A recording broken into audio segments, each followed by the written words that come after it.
Coronavirus, l'acheminement des tests dans le monde multiplié par 5 en mai?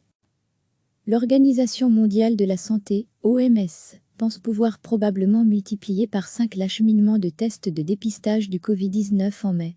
La demande en matériel médical atteint jusqu'à 200% des chiffres habituels, a affirmé mardi à Genève, l'un de ses responsables.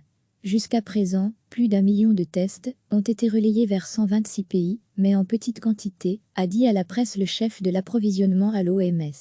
Ceux-ci ont permis d'identifier les cas importés et les contacts autour d'eux, et ce dispositif a eu un certain succès. Quelque 1,5 million de tests supplémentaires sont attendus prochainement. Le volume devrait être multiplié par 5 en mai, par rapport aux 6 dernières semaines, selon le responsable de l'OMS. Par rapport aux chiffres habituels, la demande en matériel de protection individuelle, en tests et en produits biomédicaux s'est étendue parfois de 100% et même jusqu'à 200%.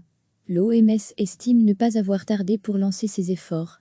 Le marché ne pouvait répondre au défi, a expliqué son chef de l'approvisionnement. Surtout parce que la plupart des partenaires économiques se trouvaient en Chine et avaient dû arrêter leurs usines. Mais aussi parce que des États ont limité leurs exportations et que le trafic aérien a été réduit. À lire aussi, Covid-19, faux négatif, les tests PCR sont-ils fiables? Des composantes de protection individuelle ont toutefois pu être acheminées rapidement dans environ 80 pays. L'OMS et d'autres agences onusiennes ont ensuite décidé d'une approche différente en lançant leur propre dispositif de transport aérien avec des appareils commerciaux. Piloté par le Programme alimentaire mondial, PAM, celui-ci a pu notamment relayer du matériel dans plus de 50 pays en Afrique.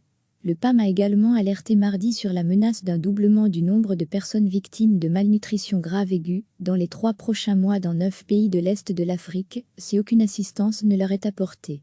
Recevez chaque matin l'essentiel de l'actualité. L'Organisation mondiale de la santé, OMS, pense pouvoir probablement multiplier par 5 l'acheminement de tests de dépistage du Covid-19 en mai.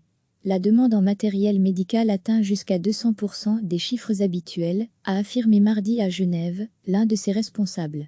Jusqu'à présent, plus d'1 million de tests ont été relayés vers 126 pays, mais en petite quantité, a dit à la presse le chef de l'approvisionnement à l'OMS.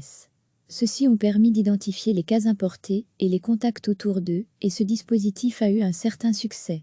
Quelque 1,5 million de tests supplémentaires sont attendus prochainement. Le volume devrait être multiplié par 5 en mai, par rapport aux 6 dernières semaines, selon le responsable de l'OMS. Par rapport aux chiffres habituels, la demande en matériel de protection individuelle, en tests et en produits biomédicaux s'est étendue parfois de 100% et même jusqu'à 200%. L'OMS estime ne pas avoir tardé pour lancer ses efforts. Le marché ne pouvait répondre au défi, a expliqué son chef de l'approvisionnement. Surtout parce que la plupart des partenaires économiques se trouvaient en Chine et avaient dû arrêter leurs usines. Mais aussi parce que des États ont limité leurs exportations et que le trafic aérien a été réduit. À lire aussi, Covid-19, faux négatif, les tests PCR sont-ils fiables? Des composantes de protection individuelle ont toutefois pu être acheminées rapidement dans environ 80 pays. L'OMS et d'autres agences onusiennes ont ensuite décidé d'une approche différente en lançant leur propre dispositif de transport aérien avec des appareils commerciaux. Piloté par le Programme alimentaire mondial, PAM, celui-ci a pu notamment relayer du matériel dans plus de 50 pays en Afrique. Le PAM a également alerté mardi sur la menace d'un doublement du nombre de personnes victimes de malnutrition grave aiguë dans les 3 prochains mois dans 9 pays de l'Est de l'Afrique, si aucune assistance ne leur est apportée. Cliquez sur s'abonner pour recevoir les dernières nouvelles.